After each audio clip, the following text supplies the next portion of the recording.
Agahan din kung manggagaling sa NAIA ang biyahe. Dagsa roon hindi lang ang mga paalis, kundi ang mga nagbabalik bayan. Nakatutok live si Ian Cruz. Ian. Yes, Emil, magkahalong saya at lungkot ang mga eksenang nasaksihan natin dito sa NAIA ilang araw nga bago ang 2024. Hey! Eli, it's me!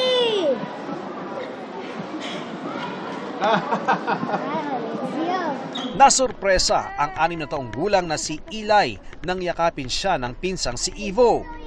Halos isang taon silang hindi nagkita dahil nag-migrate sa Australia sina Ivo. Sinurprise namin siya. He thought na ang dadating yung cousins niya from New Zealand. Still close your eyes. Open your eyes. What's this? It's a Robux gift card. They would give you Robux. Oh! You happy?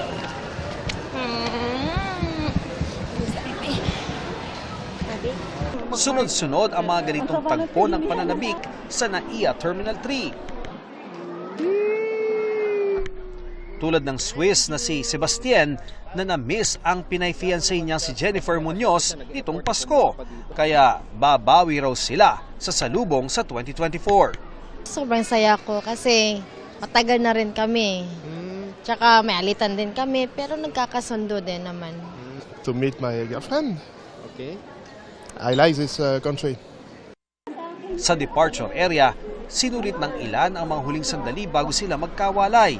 Tulad ng 11 skilled workers na babalik sa trabaho nila sa isang power plant sa Israel kahit pa patuloy ang giyera doon ng Israel at Hamas. Mabigat, malungkot, pero wala tayong magagawa. Hinihingi ng pagkakataon eh. Para po sa pamilya, alam niyo naman ang hirap dito ng buhay sa atin sa Pilipinas, kailangan nating magsakripisyo kahit mag-New Year, kailangan nating umalis. Paano ngayon? Hindi na kayo makakapagpaputok doon, dito lang sa Pilipinas. Marami yung paputukin doon. May 9 na Pinay ding first time naman magtatrabaho bilang maintenance crew sa Saudi Arabia, kabilang si Hazel na magsasakripisyo para sa amang may sakit. Wala naman pong ibang tutulong. Ilang taon na kontrata niyo? 2. Kaya mo tiisin? Oo naman po. Para po sa kanila.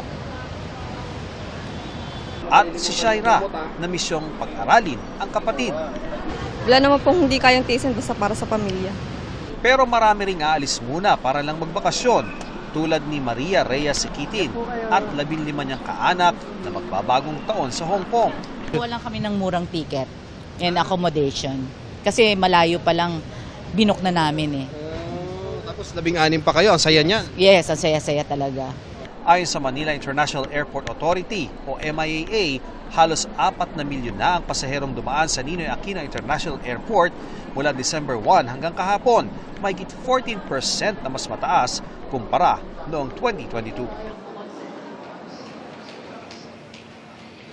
Emil, kahapon ay mahigit sa 140,000 ang mga pasaherong dumaan dito sa NAIA. Inaasahan nga ng MIAA na hanggang sa magbagong taon ay magpapatuloy yung ganyang karami na dumarating dito na pasahero kada araw. At Emil, pakita ko lamang talaga ngayon ay napakarami ng mga tao nagche-check-in dito sa isang area ng NAIA Terminal 3. Yung paligid naman nitong terminal ay talagang masikip ang daloy ng trapiko. Talagang gugugol ka ng oras. Kaya naman sa lahat na magtutungo rito para sa kanilang flight at doon sa mga susundo, maaga po kayang umalis para hindi kayo maantala. Happy New Year, Emil! Happy New Year. Maraming salamat, Ian Cruz.